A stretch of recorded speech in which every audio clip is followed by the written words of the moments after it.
क्योंकि मैं एंट्रोपी की बात करता हूँ। मैं हमेशा एक बहुत इंटरेस्टिंग वीडियो बनाई थी, मैंने सोच रहा था सब पहली बात हम सोचते हैं कि टाइम पास्ट प्रेजेंट फ्यूचर होता है।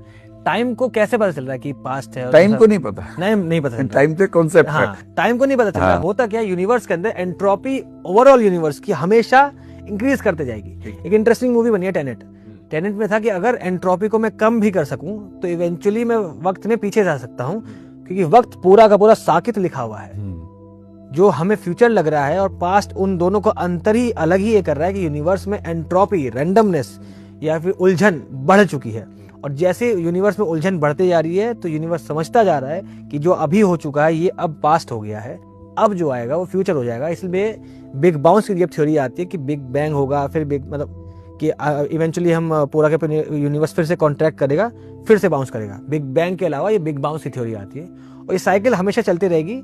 लेकिन एक पॉइंट पे आके हर साइकिल, एक नया यूनिवर्स पुराने यूनिवर्स से ज्यादा बिगड़ा हुआ है, उलझा हुआ है, और एक पॉइंट पे जाके इतना उलझ जाएगा कि वक्त के पास कोई दिशा नहीं बच जाएगी, यूनिवर्स के पास कोई दिशा नहीं बच जाएगी। यूनिवर्स को दिशा ही, एनर्जी को दिशा ही ये देती है कि अगला जो चीज है, अगला कदम ज्यादा रैंडम है, इसलिए दिशा, एनर्जी फ्लो होती है। इसलिए वक्त को हमें परसीव होता रहता है कि अच्छा जो अब आ रहा है आगे वो फ्यूचर होता जा, वो फ्यूचर है, पीछे तो पास्ट हो गया।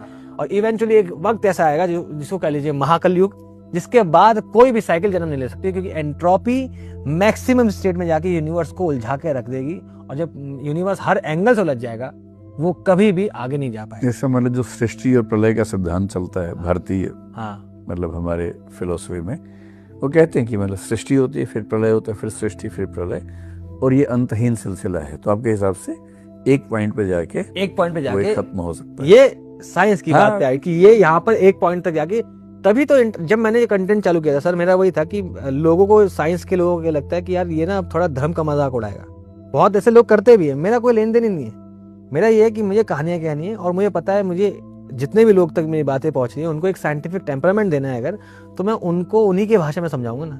मजाक उड़ाना भी नहीं चाहिए। हाँ, क्यों, मतलब कोई लॉजिक ही नहीं होती। सबसे पहले जब लोगों ने सोचा तो धर्म बनाया, थोड़ा और सोचा तो फिलोसफी बनी, मेथड से सोचा तो साइंस बन गई। तो साइंस तो धर्म और दर्शन के कंधे पे बैठी, बिल्कुल ऐसा थोड़ा नहीं कि उसके दुश्मन है। और मेरे बहुत अच्छे कमेंट करने वाले आते हैं कि भैया ये मतलब होता नहीं कि यार ये तो अपने मजहब की बात है या किसी और की मजहब की, मतलब मजहब का सहारा ले रहा है। मैं सहारा ले रहा, मैं बस उनको बता रहा हूँ एक साइंटिफिक पॉइंट देके। लेकिन अगर साइंस उस चीज से एग्री नहीं कर रही तो ये भी बोल रहा हूँ कि देखो यहाँ पर उस समय के अंडरस्टैंडिंग के हिसाब से इंसानों ने ये समझा था इस वे में